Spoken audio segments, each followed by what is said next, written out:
All right, welcome everyone. Welcome to the Hurley Investments Market View commentary for Monday. We are into, plain simple, we are into just before the markets are probably going to go through the most volatile 2 months that they've had year to date. We'll hit September, we'll hit October. October historically is the worst month of the year. And not to mention, we have an election year. So, boy, pretty amazing is all I'm going to say. With that said, going through last week, strong start to August, the S&P rose 2.5%, now up 3.7% for the year. Always good to see. Probably will not hold it, but let's face it, Apple, Facebook, Disney did extremely well. That was the big push. While monthly non-farm payroll numbers were also much better than expected. When you ask, well, define much better than expected, right? We're supposed to have like 2 million. I think it came in at 2.2, so a little bit better. And when we say a little bit, probably 10% better than what was expected. Not bad. Short answer is not bad. Unemployment rate declined to 10.2 from the 11%. And plain and simple, there are still a ton of people out of work. Now, a lot of people have asked here recently, what about gold, right? What about gold? So let me just go ahead and let's put this in here. What about gold or silver? I'm not a big fan of owning it outright. I've already tried to tell you, I think I told you last week, you can't pay your mortgage with it. You can't pay your car payment with it. You can't buy food with it. You've still got to go and broker it into dollars, and it's just, it's not the safe haven that people seem to think it is. So if you wanted to be in some gold, I would probably be looking at the GLD. But if we're looking at the GLD,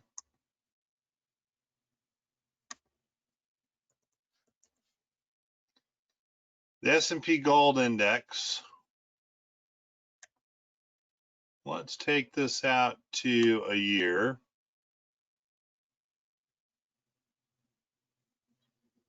Spider Gold shares. If you were to look at this chart, let's even make it to 5 years.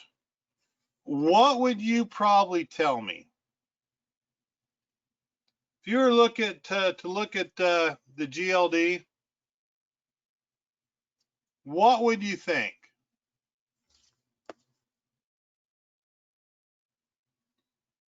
Be like, huh. I know what I would tell you.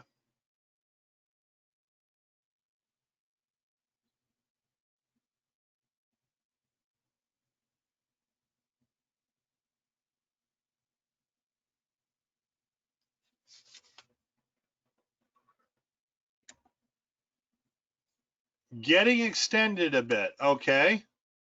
Exponentially risky, true. Has run up. So let me go on that one.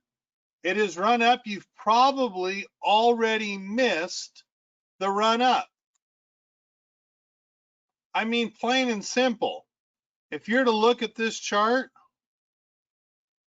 125 to 190.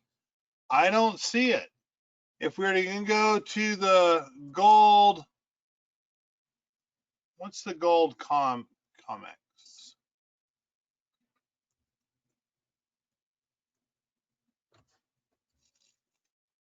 That's Barrett Gold. GLX? No. That's Barrett Gold. That's not what I'm looking for. Someone help me out. What is the gold where we're looking at the gold COMEX? ABX? Thank you, Mod. I don't see it.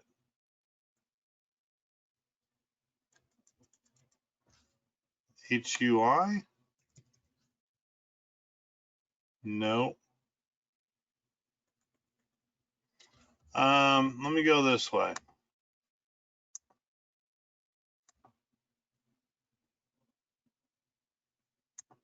Let me go to go CNBC. And CNBC typically runs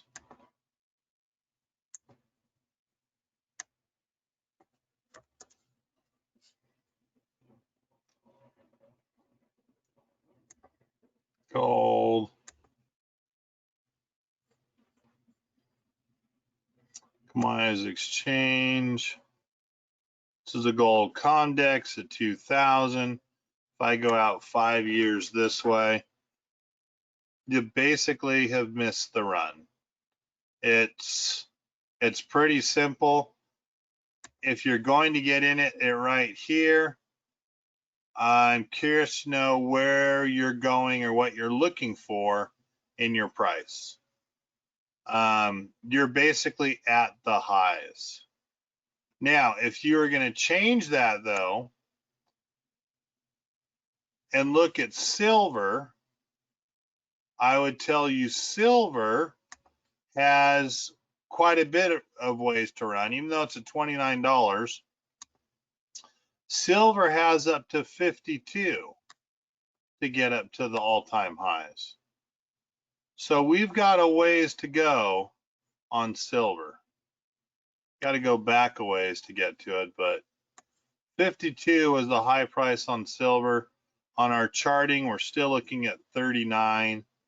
A ways to go on silver. Not what I would think. I would say you probably missed the run up, which is interesting because when I thought of the summer doldrums, meaning August, September, October, I found a Glenn Beck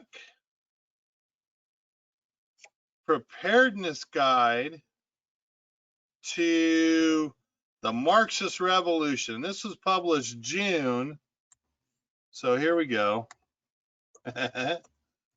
Glenn Beck.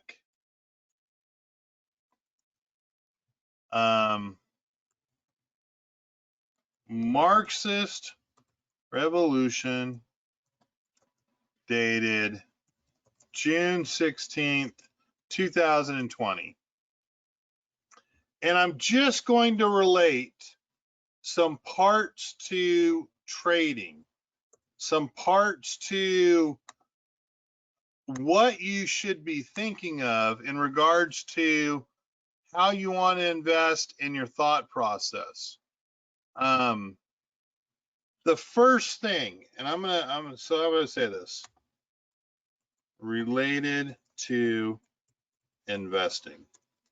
Number one, heads up, most important, admit to yourself that this is actually happening. What if you didn't admit to yourself that the market was falling at the beginning of the year? Will someone please tell me what happened to you? What if you did not admit to yourself what was happening at the beginning of this year?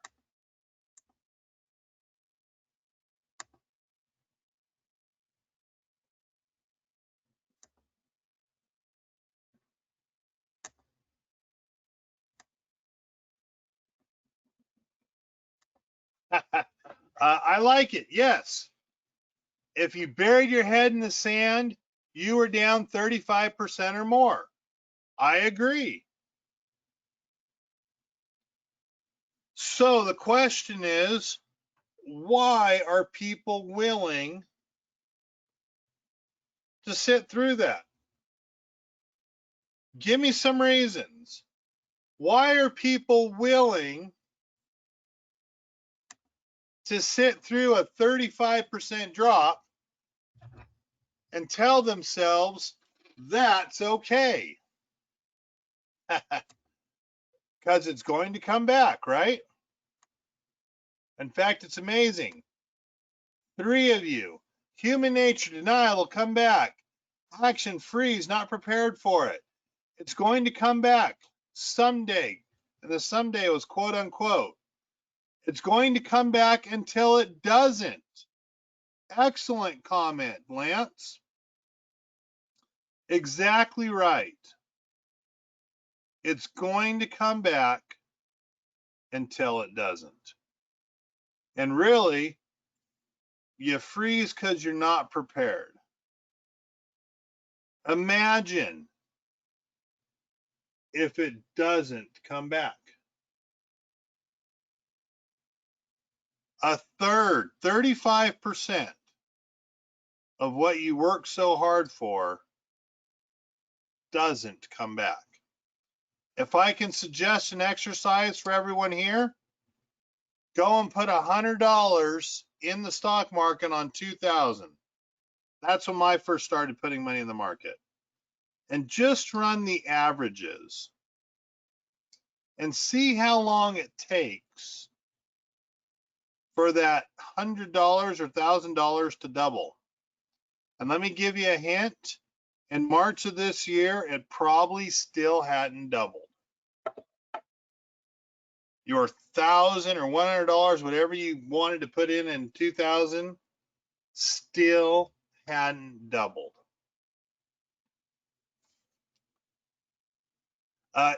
Two very interesting comments. Line in the sand is a must for any type of trading. Agreed. You got to know where you're going to go. Lance, with all due respect, and I'm going to say that as politely as I can, one of the biggest dumbass things to do is think you're protected with the stop loss. And I know we've had our conversations, but when you want to see it drop, you only want to lose 10%. Most people lost in that 13.5. And most people didn't get back in once the market was less than 13.5% down for the year. So with all due respect, please don't ever think a stop loss is protection. A stop loss is a market order if the stock has fallen below a certain price.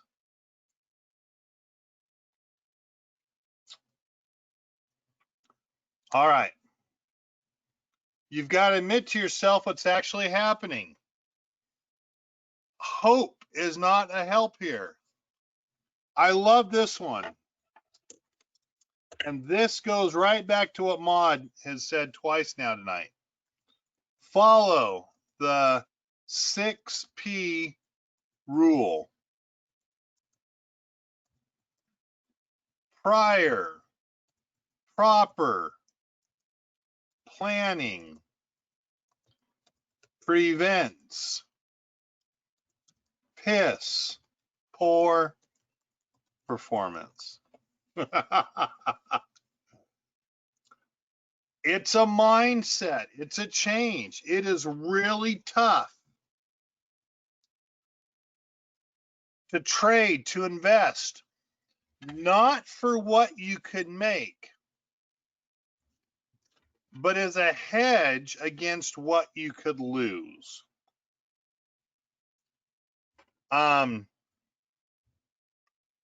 Jeffrey and I talked at the beginning of the year. We really, I guess it was the end of last year. Boeing. What an opportunity Boeing was at 300, even 320. What even more of a bargain it is at 180 today. But damn it, they can't do a lot of things right. Kevin, how can you say it's a bargain? It still goes to having 9 years of income readily available. The orders are there. It's more than 9 years. I'm just going to round it to 9 years. The orders are there for more than 9 years of income. Billions upon billions of dollars. The question is, when will the market see that? Will it be when, I don't know, will it be when they get FAA approval? Will it be when the airlines start to come back for people flying? Will it really take 4 years? I know I'm ready to go on a plane. It's not going to take me 4 years to get back in the air.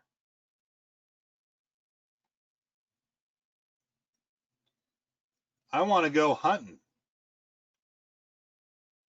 I want to go fishing. I'm more than ready. I need to visit some people. Actually, with that said, please check your email next week. I'm not sure what my next week is going to look like just before kids get into school. So we might be doing a bunch of recordings, not live next week, as I'm trying to get kids into school and trying to spend time with kids before they go to school. So just as a heads up for everyone that's here today, next week might be a little messed up. Please pay attention to emails as they're coming across to you.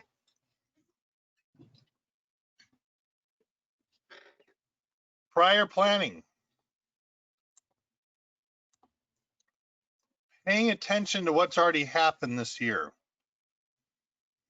Not putting your head in the sand, thinking it can't happen again when the markets are going to approach their most volatile times of the year.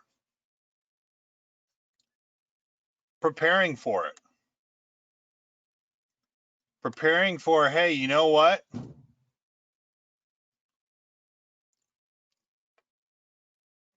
Things might get really bad. I want to get some protection on. Hey, I want you to do some, well, I got a JP Morgan trade from someone that I'm going to present tomorrow. I'm doing it a little bit differently than I think they wanted, but a pretty interesting idea for how to trade JP Morgan.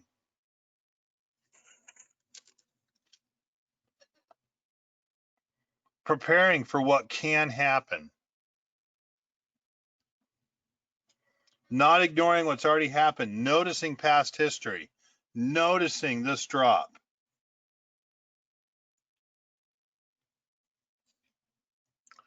If you can't learn from past history and plan accordingly, you're in trouble.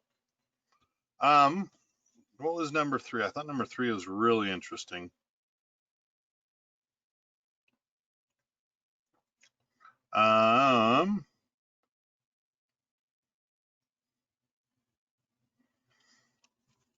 I like this one. We do it a little bit differently, but we call it rules of three, right? For caller trading, to add shares, must have minimum 300. But you've got to remember, 3 is 2, 2 is 1, and 1 is none. What does that mean? Where am I going in that? You need a backup for everything.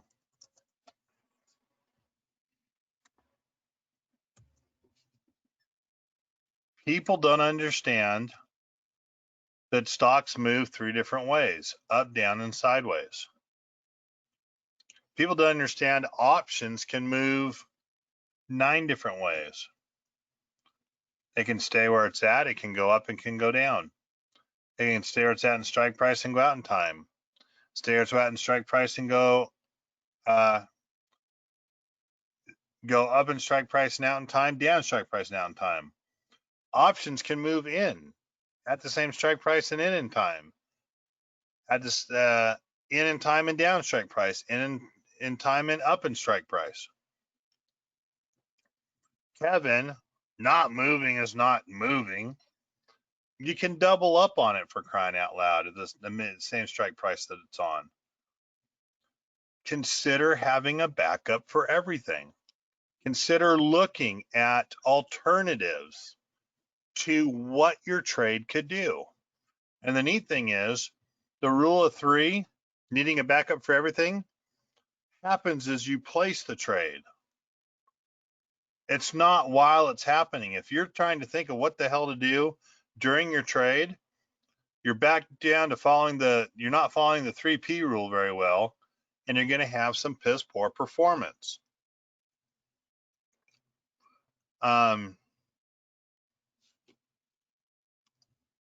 That moves me to number 4. You should, actually, let's do the, you can and should be prepared for, how would I say, for volatility in market movements. Volatility in the price of the options, volatility in the VIX, volatility in strike prices, volatility in stock prices, volatility in commodities. We've seen it enough in the last couple years. Things happen, supply chains get disrupted, energy goes into the toilet. We've seen financial crises. We've seen mortgage crises. We've seen .com crisis, technology crisis, investor capital crisis, VC capital crisis. I mean, we've seen everything. Gold up to 2,000, gold back down. I mean, we've seen everything. Most of us in our lifetimes have a history of how the markets move. You can and you should be prepared accordingly before positions are put in place. Let's see what else I have here. I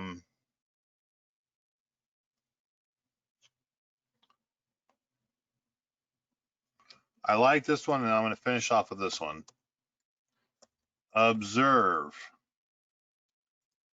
situational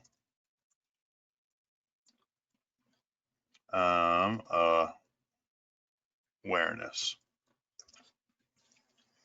Most of the time, situational awareness involves understanding where you are in a gunfight. How do you prepare for it? Do you always go into a restaurant and put your back to a wall? When you go into restaurants or buildings, do you look for exits? Situational awareness is really a military term, but I think you can observe the same situational awareness in the stock market. I probably spend each day somewhere between 2 to 3.5 hours reading.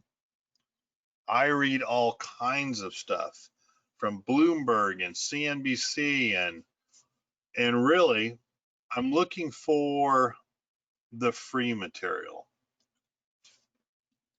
I've paid for people's opinions in the past, and again, I'm finding most people's opinions suck. So I don't want people's opinions. I'm paying for things like the market recap, where I just get information. I read a lot of news, a couple hours of news a day through most of the accounts that I have. I know there's a lot of opinion-based material out there. I do spend a lot of time with Seeking Alpha. Well, Kevin, that's opinion-based through and through, which is 100% true. But for whatever reason in Seeking Alpha, there's a lot of charts. There's a lot of due diligence that they do to a certain degree for me on stocks that I trade. I like it. Again, somewhere between 2 to 3.5 hours a day, I am going through information. A lot of it just filters in one ear and out the other. But I'm going through information to observe situational awareness within the stock market. I want to see the woulda, shoulda, couldas. And someone's going to publish something and get it ahead of time. Through most of our market crashes, there has been someone who's put the dots together before I did. I like finding those people. I like having the information tell me what I could be looking for. And they're just some of the things I do. If you ask me where our markets are going to go, I'm going to say lower, and that comes 100% because of the charts. I think we're touching that overbought. I don't think I'm going to see us staying overbought for quite a long period of time here. I don't know if it's going to be lower by a huge amount. Yes, I know it's not lower today, but technically the indexes don't stay overbought for a long period of time. So I'm looking at lower movements in our market, if not flat. Do you check unusual option volume in the universe you trade? I do. I spend some time on options volume, but I don't spend a lot. It has to be significantly different, like the day following Apple's earnings, option volumes were through the roof. It can be described for Apple. I don't spend a whole lot of time on put call ratios for a single day. I'm looking for put call ratios that'll be negative for a week. So, Mod, that's bad thinking. So yes, I mean, I do, but it's one of the very few finite points that I look at. You'll find that at the CBOE, by the way. Where we end August, I'm still saying down 2%. I could be completely wrong, but I'm still going with a negative 2%. Not a whole lot of earnings. We have Barrick Gold, Duke Energy, Hertz and Marriott, Cisco and Lyft on Wednesday, NetEase, Tapestry, IQ, and Baidu. So Thursday is the one day when I'm really going to be focused on earnings for Baidu. Economic reports, nothing really happening until Thursday for initial claims and then Friday for retail sales. Capacity utilization. Friday will be a big market moving day. I didn't check internationally. I wasn't looking at anything internationally that I thought would be of any importance, but that's because I just plain didn't look. I should have done a better job looking. China consumer price index, their inflation, unemployment. Actually, I should have paid attention to that. I didn't see any of that. Didn't affect our markets. China new loans and money supply, probably not that important for tomorrow. Wednesday, New Zealand interest rate, not really important for the US. Britain's gross domestic product, not that important. Thursday, Australian employment, not that important. Harmony's index of consumer prices is a red, like that's an important one for Europe. The union, not very important. China retail sales on Friday, industrial production. So those will be the big ones internationally. Friday is China. And I should have that in here. China, industrial production, and retail sales. That will completely set the tone for our futures. How am I looking to trade? You'll have to come tomorrow. It's a JP Morgan trade. I'm still letting things run. So the short answer is still letting most things run, but preparing for protection to get us through October, and then new protection for the election.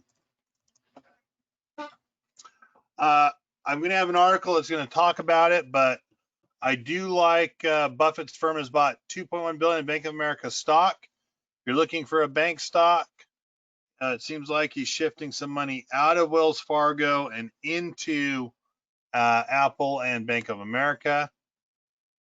Trump and Biden, what the candidates mean for portfolios. Do spend some time reading this. It was an interesting article. But if you want to see which candidate is more business friendly, which candidate will move the markets to the high side, the risk of losing the Senate or the House, this is a very interesting article. And I suggest you spend the time reading it. Obviously, higher taxes and so forth, we're going to run into some problems. Maud, let me get to your question here in just a minute, please. Great article. Spend your time reading it. Senator Sanders proposes a one-time tax for the rich, the Make Billionaire Pay Act. All that really matters that I thought was kind of interesting right here. Bezos would pay a one-time wealth tax of $42 billion. Musk would pay $27.5 billion. Zuckerberg, $22.8 billion. Walton family, $12.9 billion. The funny thing is, we are so far in debt, this wouldn't even pay off, I think, what was it? 1% of our national debt. It's garbage. It's just garbage. Plain and simple, Buffett's firm was awful. Their earnings were absolutely pathetic. But he believes that things are going to come back, so he spent $5.1 billion in repurchasing his own stock. Instead of buying other companies and buying opportunity, he sees the opportunity in his own stock before he sees it in other opportunities, in other companies, excuse me, that are out there. With that said, second stimulus checks, it won't even cover the rent. A very interesting article here, and that chart shows it all.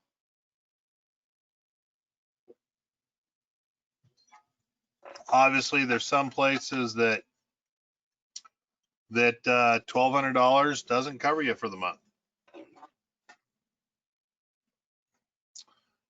All right. U.S. tops 5 million coronavirus cases throughout America Midwest, kind of moving across into the middle of the country. Pretty interesting, because when I look at Utah, I don't worry about the coronavirus like I should. I do wear masks. I do think it can be deadly. I understand that.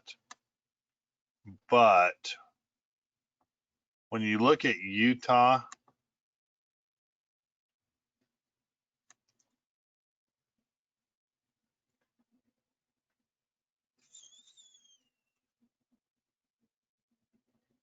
Texas, where's Utah at? 44,000 cases. We're getting 263 new cases a day. We did go up to 1,000. Let's hear it for rioters, those idiots.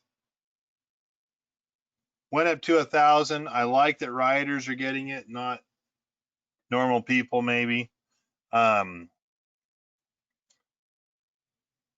44,000 total cases and 200 new cases a day.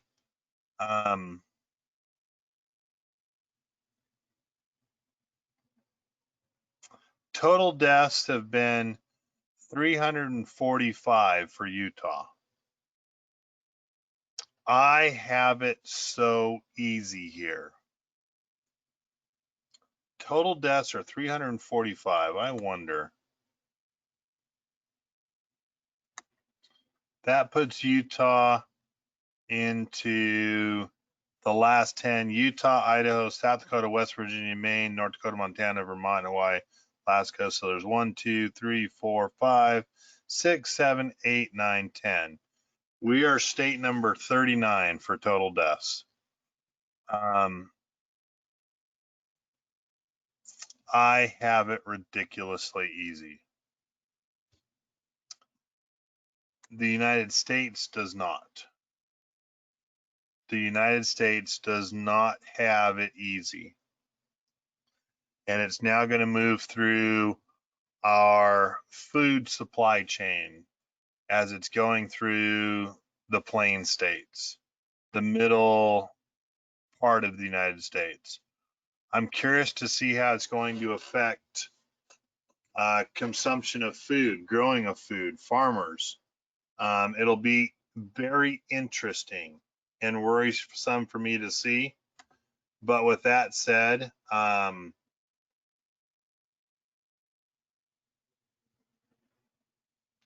I've had it so easy, it's not an issue. In fact, if anything, it's benefited my family, made what we do more important, made the protection of the drop more important, picked up more shares, even though some things still haven't come back. That's what makes my job easy. All right. A lot of market analysts are talking about rotation to value stocks. Do you think Under Armour could potentially benefit? Maybe, but the short answer is for Under Armour, its first run is going to be into that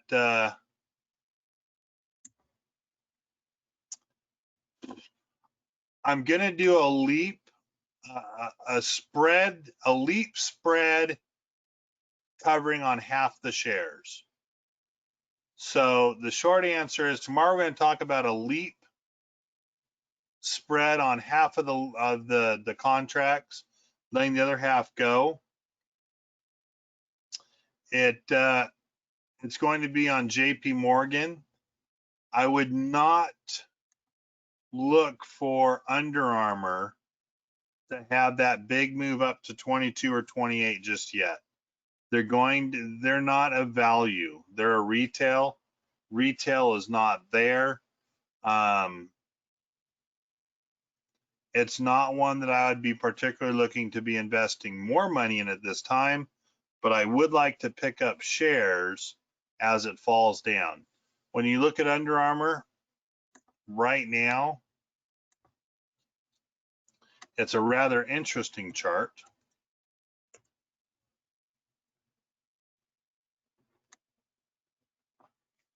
We could have a run up to $12, $11.92. Could go to $13.30. Probably won't get above $13.93, the 200-day simple moving average, but it can get to 28. It just has to earn it through its earnings, and it did not do it. Well, it came close, but their CEO screwed the pooch for him. Couldn't shut his mouth. Had to take over for the CFO on reporting. So Under Armour is not there yet. It's not, it could be low cost, but it's not one that's looking for a big run up in the near future. Do I ever do calendars? Rarely. But again, you want to pay attention tomorrow in JP Morgan. Any other questions?